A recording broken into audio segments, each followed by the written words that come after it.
Option number 2 को save कर लिया गया। सीनों की धड़कनें नकारों की तरह बज रही थीं। हर निगाह इलेक्ट्रॉनिक स्क्रीन पर थी। अगर जवाब दुरुस्त होता तो स्क्रीन पर सब्ज रंग नमूदार होना था, दूसरी सूरत में सुर्ख रंग है। शायद कोई भी निगाह सुर्ख रंग देखना नहीं चाहती थी। इन फैसलाकुन घड़ियों में ये सुर्ख रंग खौफ की अलामत बन गया था। सब्ज रंग खुशी और जोश से मुंसलिक हो गया था। खाल में पिन ड्रॉप खामोशी थी। गहरी आंखें बंद किए बैठा था और फिर एक जोरदार छनाके की आवाज आई। इस खास किस्म के छनाके के साथ ही इलेक्ट्रॉनिक स्क्रीन पर सुर्ख रंग उभरा। वक्त की गर्दश जैसे थम गई। गैरी का जवाब गलत हो चुका था। टीवी कैमरों ने बार बार चेहरों के रद्दअमल दिखाए। गैरी सख्ता ज़दा बैठा था।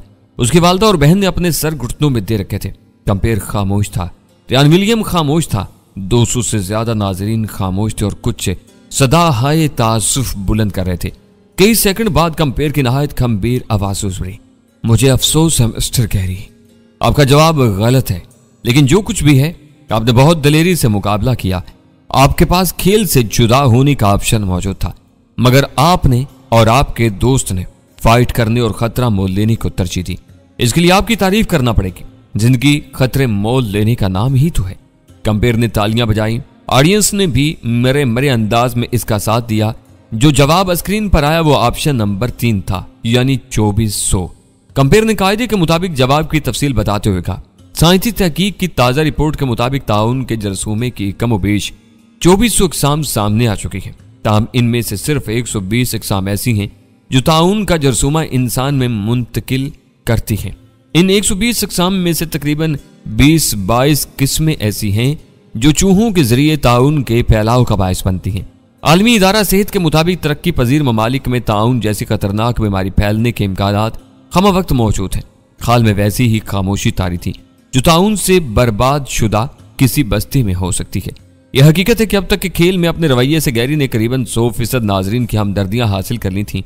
सदमे की शिद्दत से गैरी की आंखों में आंसू आ गए। उसने अपना चेहरा हाथों में छुपा लिया। इसकी वालदा और छोटी बहन भी डुबडुबाई आंखों के साथ खामोश बैठी थी। कंपेयर ने गैरी को गले से लगाया और तसल्ली दी। इसके साथ ही $65,000 का चेक भी उसे दे दिया। ये एक दिल दहला देने वाला एंटी क्लाइमैक्स था। करीबन 10 मिनट बाद खेल का अगला मरहला शुरू हुआ। खेल का सारा पैटर्न वही पहले वाला था। पहले एक हाउस वाइफ खेलने के लिए आई थी। इसका ताल्लुक इंडिया से था। यह भी चंद दीगर उम्मीदवारों की तरह पहले मरहले में मुंतखब हुई थी। ये 25-26 साल खातून सिर्फ दूसरे मरहले तक पहुंच सकी। उसने फकत $10,000 जीते। फिर एक जापानी आया। यह भी ज्यादा आगे नहीं जा सका। अगले करीबन पौन घंटे में 4 उम्मीदवार इब्तदाई मरहलों में फारिग होकर वापस गए। सिर्फ एक शख्स $5 लाख यानी करीबन 3,75,00,000 रुपए के इनाम तक पहुंच सका।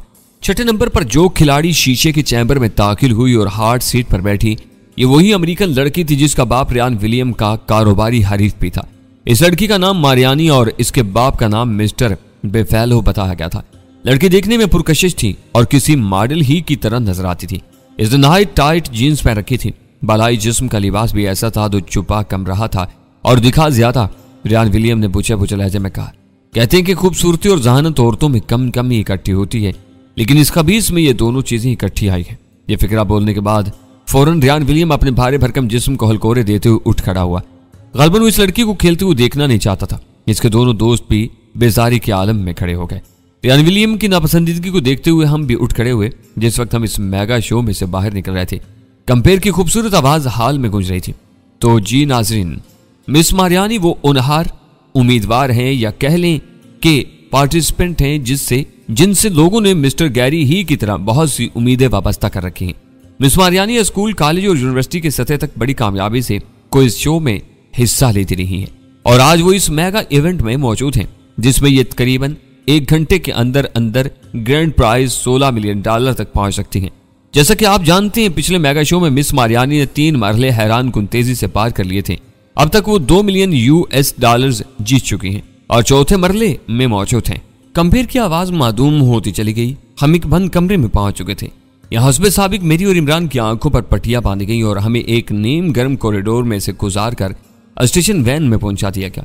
हम वापस उसी रहायशगाह में पहुंच गए जहां से हमें मेगा शो में हिस्सा लेने के लिए ले जाया गया था। यहाँ हमारा खिदमतगार अमला पहले से मौजूद था, लेकिन न जाने क्यों मुझे महसूस हुआ कि अब इन लोगों में पहले सी गर्मजोशी मौजूद नहीं है। कुछ देर बाद पता चला कि मिस्टर रियान विलियम और इनके दोनों दोस्त भी इसी कोठी में मौजूद हैं। मगर उन्होंने इमरान को यकसर नजरअंदाज कर दिया और अपने पोर्शन तक महदूद रहे। जान मोहम्मद साहब हमारे पास आए, वो भी अफसुर्दा थे। इन्होंने बताया रियान विलियम साहब दोस्तों के साथ मिलकर गम गलत करने की कोशिश कर रहे हैं, विस्की पी रहे हैं।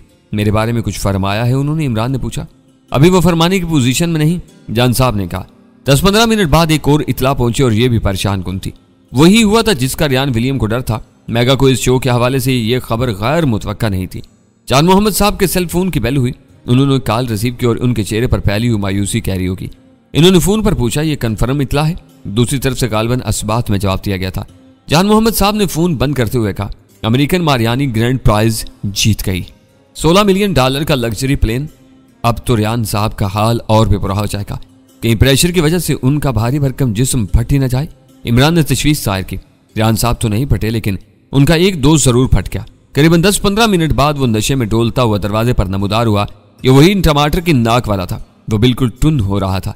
उस इमरान को घूरा और कड़कती इंग्लिश में बोला, वाह वाह, बड़े खुशकिस्मत साबित हुए हो हमारे लिए। हमें तो निहाल कर दिया तुमने और माला माल कर दिया। तुम्हारा थोबड़ा चूमने को दिल चाहता है, और दिल चाहता है कि तुम्हें गाय के गोबर में तोला जाए और ये सारा गोबर गठड़ी में बांधकर तुम्हारे सर पर रख दिया जाए। वाह, कहाँ छुपे हुए थे तुम अब तक?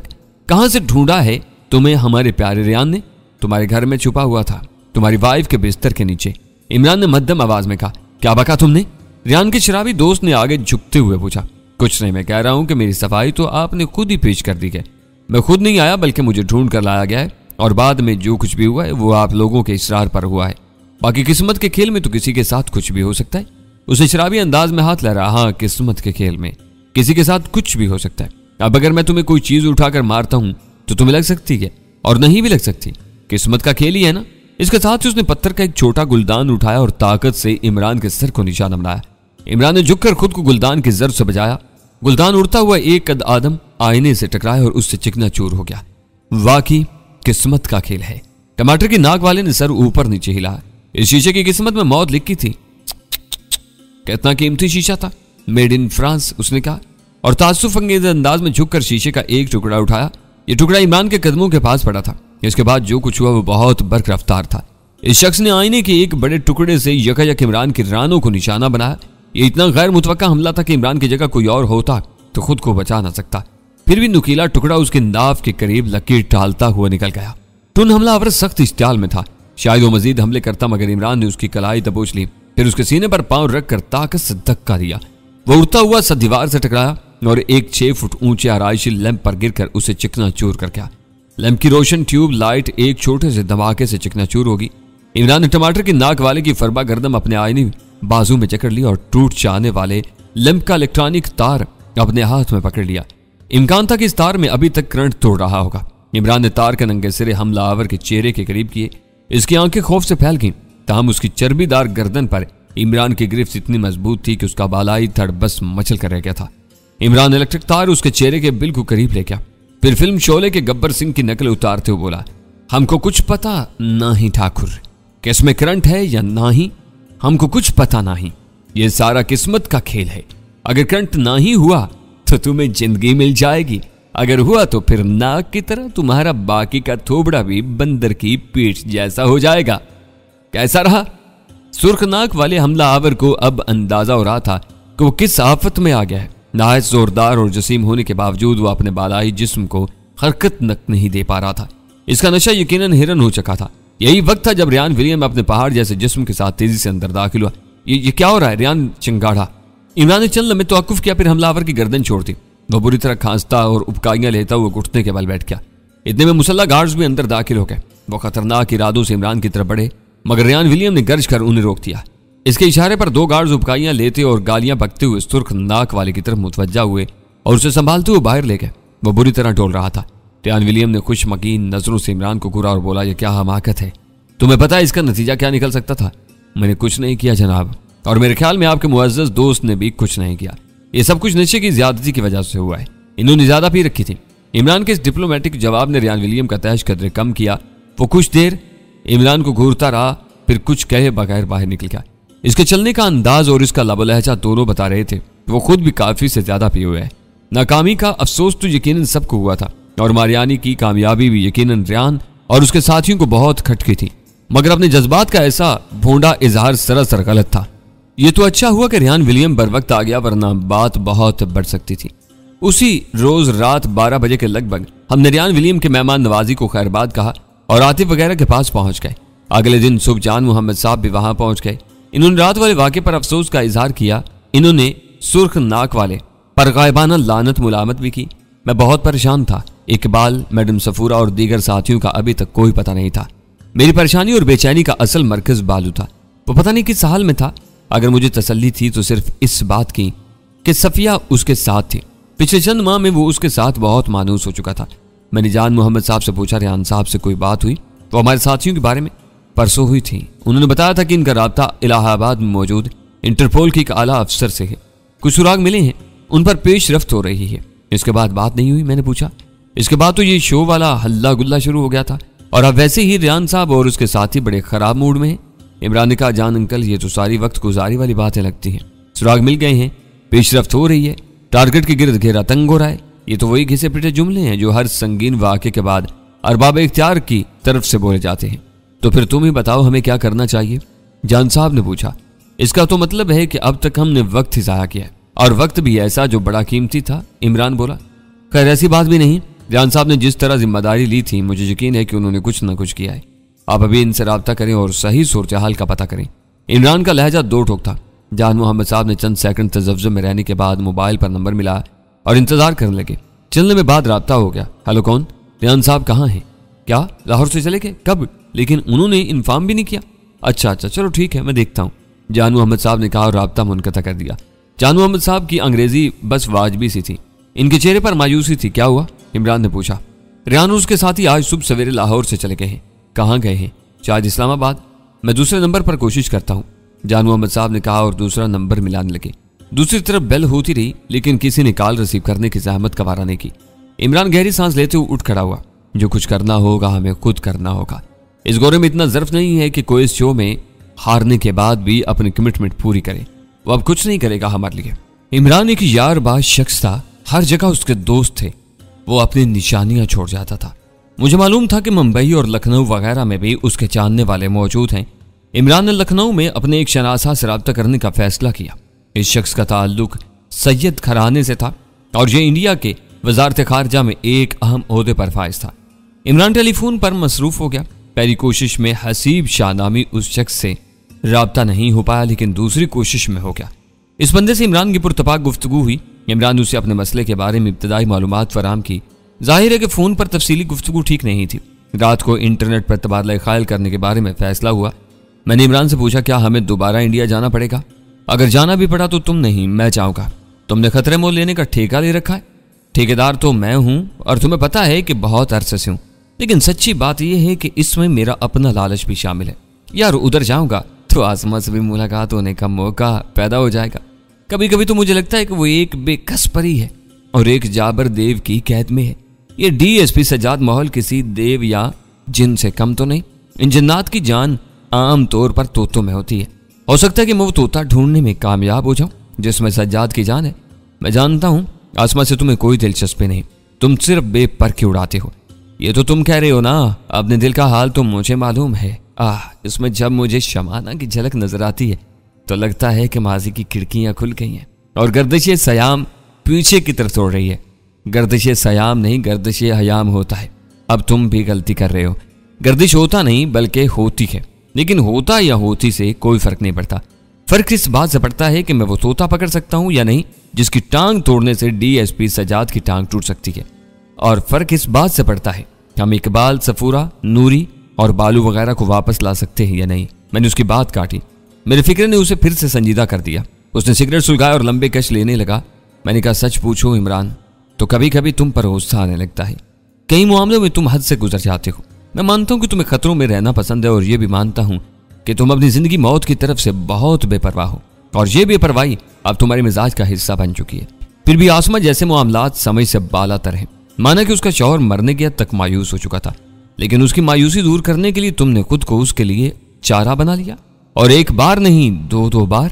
यार दूसरी बार तो मैंने सिर्फ अपनी कसम पूरी की थी और बात सिर्फ माहौल की मायूसी की नहीं थी। वो जुनूनी अपनी नकदे जान दे रहा था, बाकायदा राह अदम हो रहा था। मुझे 100% यकीन है कि 2 साल पहले मैंने जिस रात उसे गिरफ्तारी दी थी अगर ना देता तो शराब में 10-15 नशावर गोलियां डालकर मरहूम हो जाता, या फिर अपने सरकारी पिस्तौल से अपनी कनपट्टी में सुराख कर लेता। मैंने एक इंसान की जान बचाई और एक औरत को बेवकी से बचाया, बस। और मुझे ये करने में कोई पछतावा नहीं। और इसका सिला क्या मिला हमें? हमें मारा पीटा गया, डीजल इंजन की धूनी दी गई, हमारे साथी दरबदर हुए, बालू दरबदर हुआ। अब वो पता नहीं कहां और किस साल में है। उसने मेरा हाथ थामा और गहरी संजीदगी से बोला, जिगर फिक्र न करो, नहीं खैरियत यहाँ लाना मेरी जिम्मेदारी है और मैं ये पूरी करूंगा। इसकी आवाज में वही यकीन था जो सुनने वालों की समात में जज्ब हो जाता था और उसे गहराई तक मुतासर करता था। हम इस हवाले से गुफ्तगू करते रहे, तब इमरान एक बार फिर टेलीफोन पर मसरूफ हो गया। वो अपनी डोरियां हिला रहा था। उसने जहां भी फोन किया वहां से गर्मजोशी के साथ जवाब मिला। ये फरवरी की आखिरी तारीखें थी, लेकिन सर्दी का जोर पूरी तरह टूटा हुआ नहीं था। ठंडी हवा चल रही थी। एक शफाफ चमकीली दोपहर थी। कोठी की खूबसूरत लान में फूल झूम रहे थे, तितलियां मंडला रही थी और परिंदों की चहचहाट थी।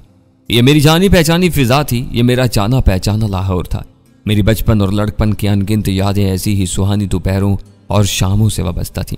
अचानक वो हुआ जिसका हमने सोचा भी नहीं था। मायूसी और परेशानी की घुटन में यकायक ऐसी हवा चली जिसने सारे मंजर ही बदल दिए। मैं देखते का देखता रह गया।